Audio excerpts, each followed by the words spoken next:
The silence in that hospital room felt sacred. Only the steady, impersonal beeping of the machines filled the air, like a cold countdown to something everyone knew was inevitable. Surrounded by cables, monitors, and the sterile glow of fluorescent light, lay Selim Dorn, just 7 years old, his skin pale, his body fragile, and his gaze lost somewhere far beyond the white ceiling. Time had slowed around his bed, as if even fate itself was waiting for the final breath. The doctors had stopped offering hope. It was just a matter of days now, maybe even hours. Selim no longer reacted to much. His gray-blue eyes, reminiscent of an overcast Montana sky, no longer followed voices or movements. He simply breathed shallow, weak, and barely there. His body refused to fight, and even his parents, seated silently beside his bed, seemed to have accepted the unthinkable, that their battle was coming to a quiet end. The only thing that still brought the faintest flicker of light into Selim's empty stare was a single name, Jasper. And on that heavy, gray morning, just as everything felt like it was falling apart, the door slowly creaked open. Through the crisp smell of antiseptic and the sterile routine of the hospital entered a small, out-of-place figure, a black saddle German Shepherd puppy.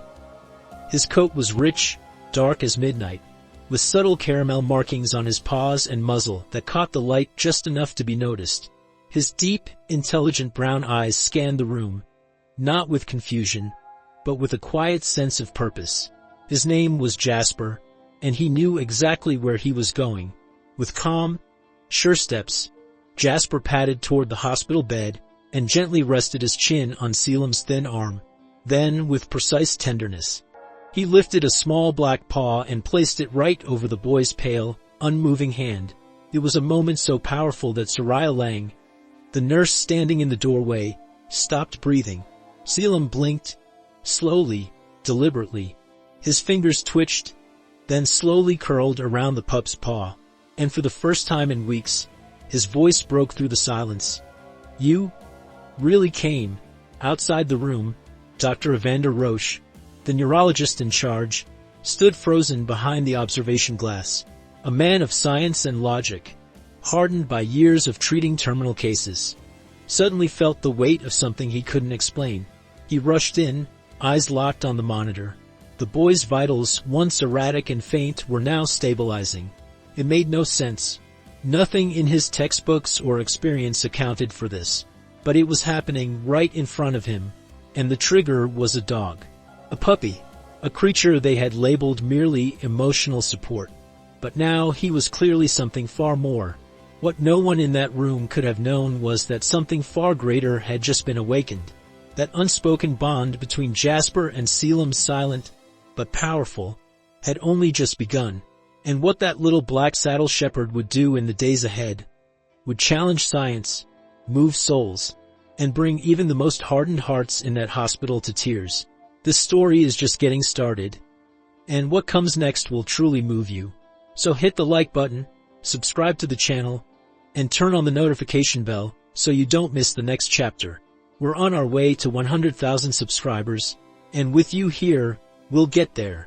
The hospital staff tried to play it off as coincidence, a brief improvement, a surge of adrenaline, maybe even a final moment of clarity before the end. But none of those explanations felt right.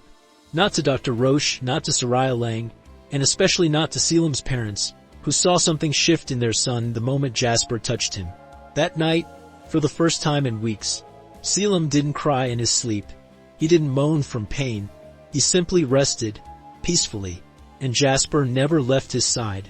The hospital had never allowed an animal to stay overnight before, but the head nurse signed off quietly, and the security team looked the other way. Jasper curled up on the bed, his body pressed against Selim's ribs, listening to each shallow breath like it was sacred. At some point in the early hours, Soraya tiptoed in and found them asleep. Boy and dog, heartbeats sinking beneath the humming of machines. She stood there for several minutes, hand over her mouth, as if afraid to break the spell. The next morning brought something no one expected. Selim asked for food. His voice was still weak, but it was there, clear and deliberate. He wanted applesauce. Then he asked if Jasper could stay with him longer. Then, something even more astonishing, he sat up. Not without effort, not without help, but it was the first time his muscles obeyed him in over a month. Dr. Roche entered in a rush.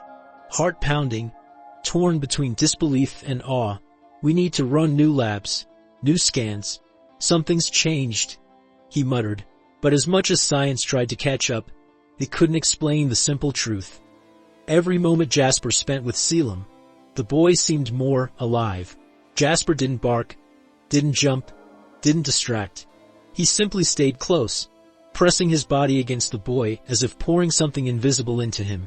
And Selim, who once stared blankly at the walls, now looked at Jasper with wonder. He whispered to the dog things no one else could hear. Secrets, promises, fears. They were speaking in a language beyond understanding. Selim's mother, Nida, sat at the edge of the bed that evening, brushing the boy's hair back from his forehead. She watched Jasper's breathing rise and fall in rhythm with her son's and whispered, "He's giving you something, isn't he?" Selim nodded slowly, eyes still fixed on Jasper. "He's holding me here," he said, "like I was floating away. And he caught me." The words sent chills down Nida's spine. She didn't know whether to feel joy or terror. Outside the room, as night fell over the quiet hospital, Dr. Roche stared again at the boy's updated chart. Improved oxygen levels, lower inflammation markers, restored reflexes, all impossible. And yet, there they were. He exhaled slowly, then looked down the hallway where other terminal cases lay waiting in silence. "What if this dog is more than emotional support?" he muttered under his breath. He didn't realize Soraya was standing behind him. "Doctor, I think this is just the beginning," she whispered. Word began to spread quietly through the hospital corridors, not through official reports or medical briefings, but in whispered conversations between nurses during shift changes, in lingering glances between orderlies, and in the stunned silence of staff who walked past room 214 and saw what no one could believe. Selim Dorn, the boy they had gently prepared to lose, was not only awake, he was smiling, and always at his side, like a guardian stitched to his soul, was the black saddle shepherd pup, Jasper. The changes weren't subtle anymore. Selim's skin had begun to regain color. His fingertips no longer looked bluish and cold. He could sit upright for longer, even laugh softly at Jasper's tilted head expressions. Every time someone entered the room, their eyes would immediately land on the dog, lying calmly next to Selim, never barking, never distracted. His presence wasn't loud, but it was heavy, like gravity. It was as if Jasper was anchoring the boy to the world, breath by breath. But not everyone welcomed the growing legend of the miracle dog. Dr. Calloway, the hospital's administrator, was a practical man, uncomfortable with anything that couldn't be measured or billed. "It's a placebo effect," he insisted during a tense staff meeting. "The boy is responding to emotional stimulus. Nothing more." But the other doctors didn't agree so easily, especially not Evander Roche, who had spent countless nights reviewing Selim's test results, watching impossible data stack up. "Placebos don't rebuild mitochondrial function," he said quietly, not taking his eyes off the latest scan. Late one evening, as snow began falling softly outside the hospital windows, Selim asked a question that made Nida freeze. "Mom, do you think Jasper was supposed to find me?" She turned toward him, brushing her hand over his cheek. "I think maybe you were supposed to find each other." Selim didn't respond right away. He looked down at Jasper, resting his head on the boy's lap, eyes half closed but alert. "Sometimes, at night, I feel like he's dreaming with me, like we're going somewhere together." The room fell silent, the weight of those words hanging between mother and son. That night, Soraya sat outside the room after her shift ended. She couldn't bring herself to leave. She stared through the narrow glass pane in the door, watching Selim sleep with Jasper's pole resting lightly on his chest. A thought she'd been pushing away finally surfaced, unwilling to stay quiet. What if this dog isn't just helping Selim heal? What if he's the reason he's still here? That idea should have scared her. Instead, It filled her with something dangerously close to hope. Meanwhile, deep in the hospital's radiology wing, Dr. Roche pulled up 2 sets of brain scans. One from 3 weeks ago, one from that morning. He rubbed his temples and leaned forward, heart pounding. The newest scan showed neural activity. Areas that had previously shown near-complete inactivity were now lighting up. It was as if someone had turned the power back on. "This isn't supposed to happen," he whispered. And then, almost involuntarily, he looked over his shoulder, as if afraid someone or something was watching. The hospital, once a place of quiet resignation, had begun to hum with something different. Something no one dared name. Patients who had once been silent were asking questions. Nurses lingered a little longer in the hallway outside room 214. And still, no one could explain what was happening to Selim Dorn. He had been slipping away. Everyone knew it. And now, with each passing day, he looked more alive. But the doctors weren't the only ones noticing the change. Late one night, while the halls were empty and the overhead lights dimmed to a soft blue, Night awoke to the sound of her son talking. Not to her, not to himself, but to Jasper. She opened her eyes and sat up slowly in the recliner beside the bed. Selim's voice was low, soft, like someone confessing a dream. "I see you in my dreams," he said. "Not like this. Not a puppy. You're bigger. And you talk." Nida's breath caught in her chest.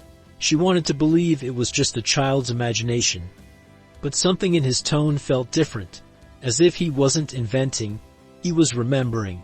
The next morning, Selim's physical therapist stood frozen as he watched the boy walk. On his own. For the first time in nearly 3 months. It was slow, shaky, but his legs moved. His muscles responded. "That's not possible," he whispered. Behind him, Dr. Roche closed his eyes and muttered under his breath. "It shouldn't be. But it is." The team was documenting everything now. Blood work, reflex tests, cognitive exams, all showed the same unexplainable trajectory.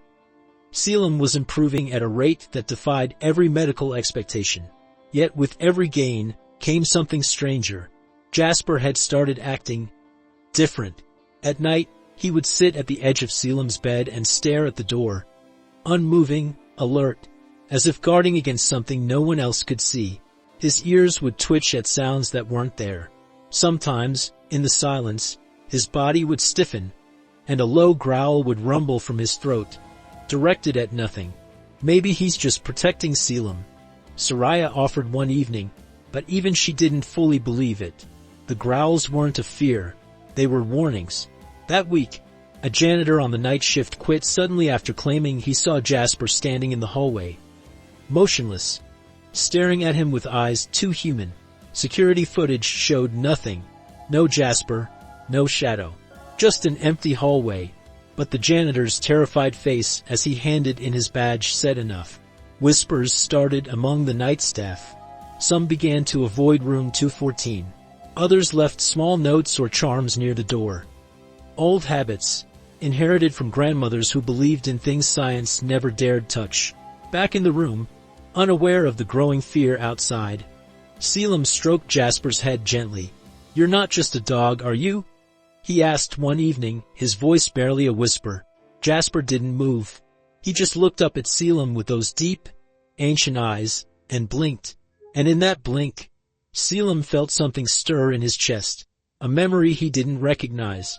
A warmth, or was it something else? He couldn't explain it. But in that moment, he knew. Whatever was happening wasn't over. In fact, it was only just beginning.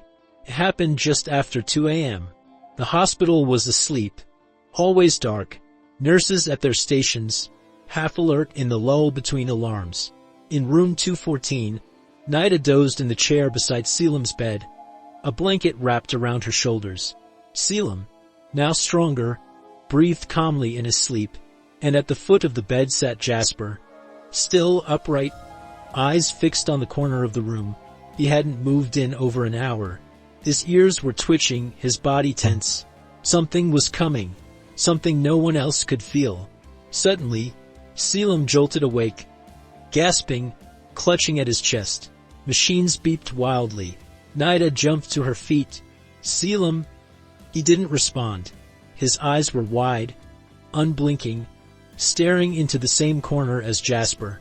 And then, in a voice filled with something far older than fear, he whispered, "It's here." Nida looked toward the corner, saw nothing, but Jasper stood now, growling low, stepping between Selim and the empty space like a soldier bracing for battle. The room turned cold, not the kind of chill from air vents or malfunctioning thermostats. It was thick, heavy, the kind that sinks into your bones. Selim began to tremble violently, his body seizing in a way that was neither medical nor natural. Alarms blared, and nurses came running. Dr. Roche arrived moments later, eyes locked on the boy convulsing in the bed. He shouted for meds, for vitals, for anything, but Jasper would not move aside. He stood planted, fur raised, teeth bared at the corner. One nurse tried to pull him back, but Jasper snapped, not to bite, but to warn. He knew what they couldn't see, and then it stopped. Selim collapsed back onto the bed. The alarms went silent. Every machine leveled out. The tremors vanished. The chill lifted, and Jasper, still panting, climbed onto the bed and laid himself across the boy's chest. Paws stretched over his heart, ears still alert. No one spoke, no one breathed. Finally, Selim opened his eyes. "He fought it," he said, voice shaking. "He kept it from taking me." The room remained frozen in place, stunned. But inside Dr. Roche, something cracked. A lifelong belief, once built on evidence and certainty, began to fall apart. He approached slowly, eyes locked on the pup. "You're not just helping him recover, are you?" he whispered. Jasper turned his head, met the doctor's gaze with something far too intelligent to ignore, and blinked once, slow and deliberate. Something deep inside Roche shifted. Not fear, not disbelief, reverence. Did you feel that chill too? Drop a comment below and tell us what you think Jasper saw that night. Was it something from another world? Or was he guarding Selim from something only dogs can sense? We want to hear your theory. The next morning, the hospital was not the same. Every staff member who had witnessed what happened in room 214 walked differently. Slower, quieter, more careful. Word had spread, but not in a sensational way. It was passed in whispers, with eyes wide and brows furrowed, like people trying to make sense of something sacred and terrifying at once. Selim was alive, more stable than ever, but no one could forget the way the temperature had dropped. The look in his eyes when he said, "It's here," and most of all, the way Jasper had stood guard against something no one could see. Dr. Roche sat alone in his office, the blinds closed, the lights off. The scans lay on the desk in front of him. He'd gone over them again and again. Every metric, every chart, every biological signal said the same impossible thing. Selim's cellular regeneration had not only returned, it had accelerated. There was no therapy, no drug, no treatment in existence that could cause this. Not in a case like his. And then there was the fact that Jasper's presence always preceded the improvements. The doctor leaned forward, staring at a photo of Jasper on his monitor. "What are you?" he whispered. Meanwhile, Selim was changing in ways no one could explain. He was still the same boy. Gentle, quiet, thoughtful. But now there was something deeper in his gaze. His words had more weight, his silences more meaning. At one point, he looked up at his mother and said, "He doesn't sleep like we do." She blinked, unsure what he meant. Selim just smiled faintly. "When I dream, sometimes I see things through his eyes." Nida didn't know what to say, so she simply held him closer, but in her heart, the fear returned. Whatever was healing her son wasn't just physical. That afternoon, a chaplain who had been visiting other patients requested to pray over Selim. As he stepped into the room, Jasper lifted his head slowly. The man stopped mid-step, his voice catching in his throat. "Those eyes," he murmured, "they're ancient." No one responded. He placed a trembling hand on Selim's shoulder and said a simple prayer, but his fingers were shaking the whole time. Afterward, as he left the room, he turned to Dr. Roche in the hallway. "That dog is not just a creature of this world, and I don't say that lightly." That night, as the snowstorm picked up outside and winds howled against the windows, Selim sat awake in bed, staring out into the dark. Jasper was beside him as always, alert but calm. "It tried to come back last night," Selim whispered. Nida sat up, eyes wide. "What did?" He looked down, voice steady. "The thing that was trying to take me. But it couldn't get past Jasper this time. He's stronger now." Then, without another word, he placed his hand gently over the dog's head and whispered, "Thank you." And in that silence, with the machines humming softly in the background, Jasper closed his eyes. But he did not sleep. He watched, always. The hospital began to shift in ways no one could explain. It wasn't in the charts or the lab reports, but in the air. A heaviness that settled at nightfall, a pressure in the chest that made staff pause before entering certain wings. Some rooms felt colder than they should have been. Lights flickered more often. Machines glitched without warning. And always, when something strange occurred, it was somewhere near room 214. The nurses began taking turns avoiding the night shift in that hallway. Some whispered that they'd seen shadows where there were none. A few claimed they heard growling. Even when the door was closed and Jasper was asleep, Dr. Evander Roche, once the hospital's strongest skeptic, now kept a private log. He didn't tell anyone, not officially, but he began recording every moment Jasper reacted to something unseen. Every time Selim had a sudden spike in energy, every time a medical anomaly happened, Jasper had looked toward the same corner of the room, as if tracking something, as if guarding against it. Roche was no longer chasing an explanation. He was watching a pattern, and it terrified him. Selim, however, seemed at peace. His health was still fragile, but his eyes no longer held that distant fog. His spirit was awake, aware, and strangely mature for a 7-year-old. One morning, he told Nida, "I don't think Jasper came from a shelter." She froze. "What do you mean?" Selim tilted his head thoughtfully. "I think he was sent." Nida didn't respond. She just pulled the blanket tighter around her son, even though she was the one who suddenly felt cold. That same day, a nurse named Bridget, new to the staff, entered room 214 to check vitals. She smiled gently at Selim, then turned to greet Jasper. But the moment her eyes met his, she stopped. Her face paled. She took one slow step back. "What is it?" Selim asked. Bridget shook her head quickly, trying to recover. "Sorry. Just felt dizzy for a second." But later, in the break room, she confided in Soraya.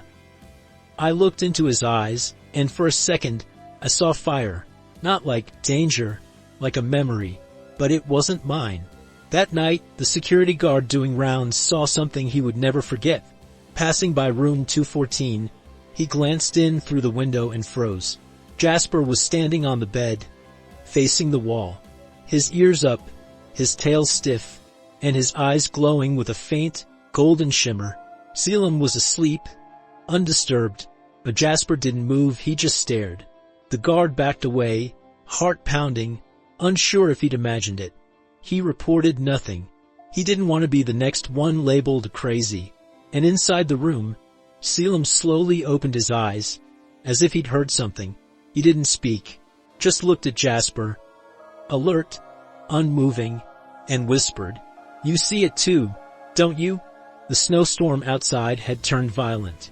Wind howled through the hospital's old windows, and distant branches scratched against the glass like fingers trying to claw their way in. Inside room 214, the light above Selim's bed began to flicker.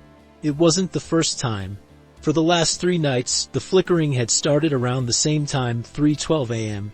And every night, Jasper would rise from his sleep, ears forward, body tense, staring at the same empty corner of the room. That night, something was different. The air was thick, almost hard to breathe.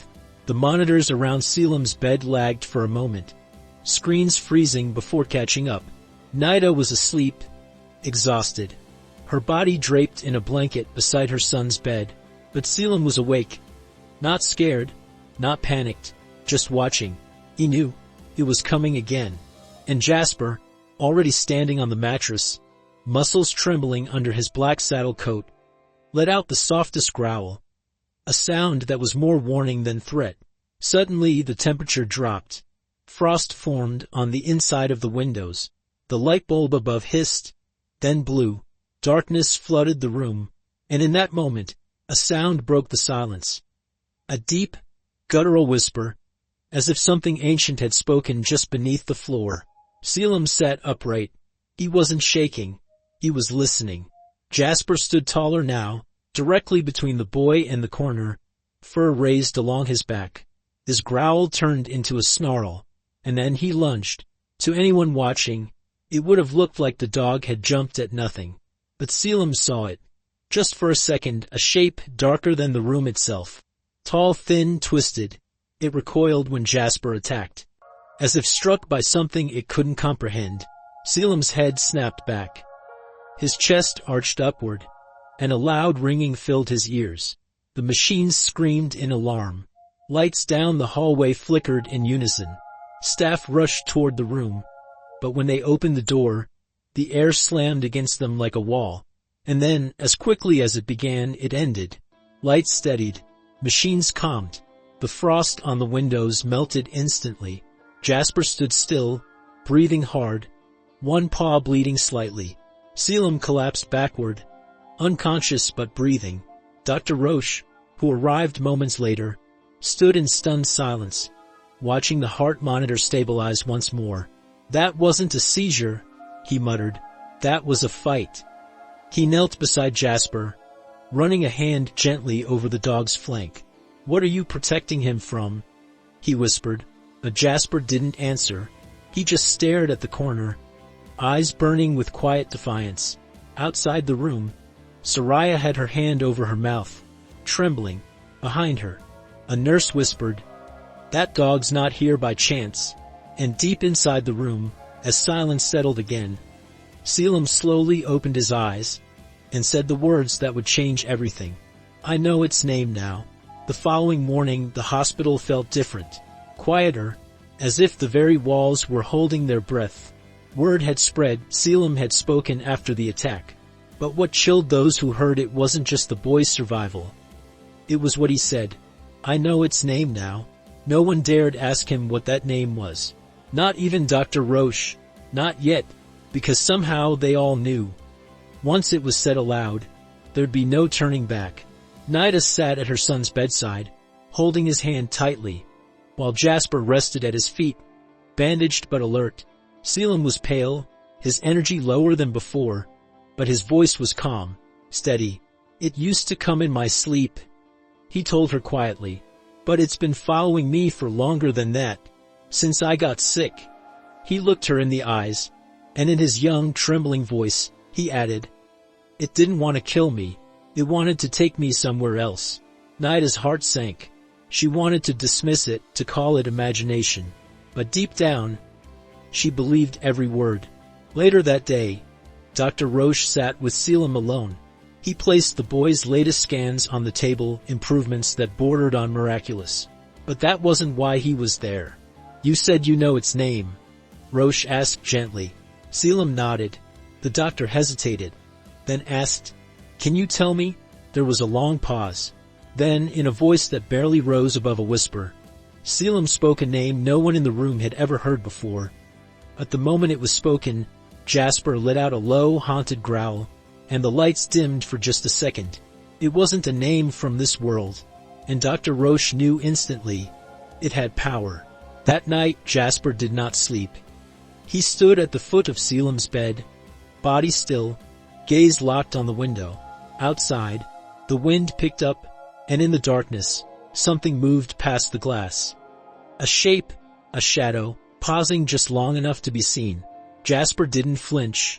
Selim opened his eyes, saw it too, and whispered, "It knows I remember." Jasper turned his head toward the boy, then stepped off the bed. It was time. Whatever this thing was, it wasn't going to wait any longer. And in that moment, Selim understood what had to happen. He wasn't just a boy who was being healed. He was being protected for a reason. The storm outside had broken by dawn. Sunlight pushed through the clouds for the first time in days, casting soft gold over the snow-covered ground.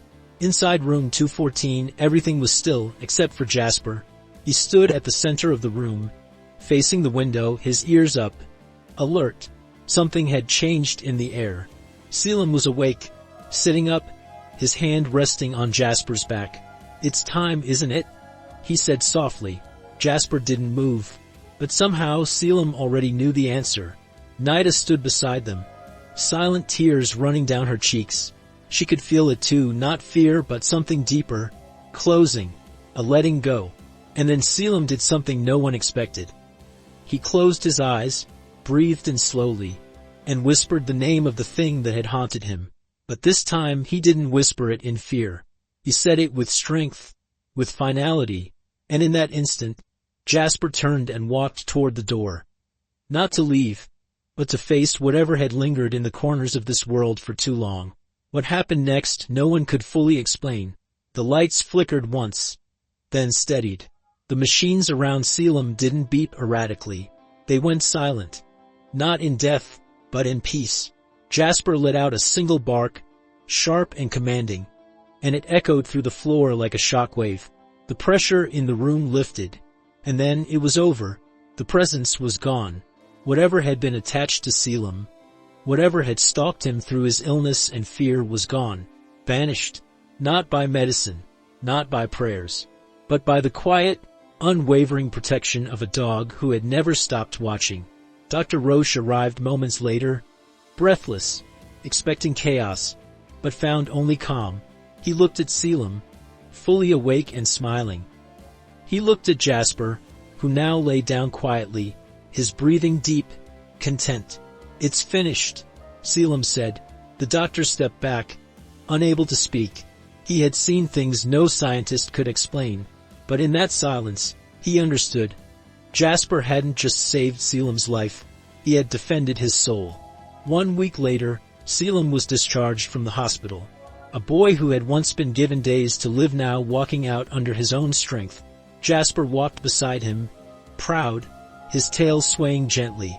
Nurses lined the hallway. Some clapped, others cried. Dr. Roche placed a hand on Nida's shoulder and said, "We'll never understand it, but I believe it now. That dog didn't just show up. He was sent." Outside, the snow melted under the soft spring sun, and as Selim looked down at Jasper, he smiled and whispered, "I'm still here, because you stayed." If the story touched your heart, leave a like and subscribe to the channel. The bond between a boy and his dog proved that real love can conquer even the unseen. Share the story.